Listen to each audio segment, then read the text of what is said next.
Grandeur belongs to Prophet Muhammad sallallahu alaihi wasallam.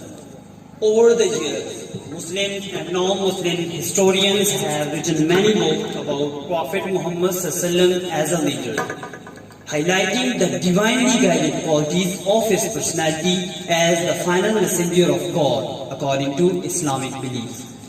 But in the past century or so, a modernist, rationalist schools of Islamic thought has emerged, which focuses on examining Prophet as the last messenger of Allah.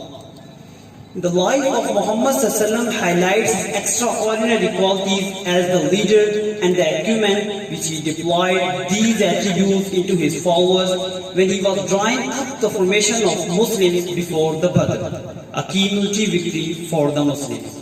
Same is the great planning and leadership seen in the Battle of Uhud when the larger army of Kuffar, non-Muslims, were marching towards the Medina.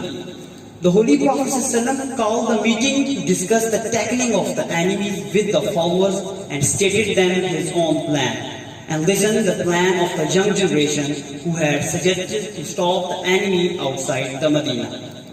By analyzing the enthusiasm of the young girls, the Prophet agreed and gave them a plan regarding Uhud and make their mind map so that they can easily win the battle with some instructions to be abided by.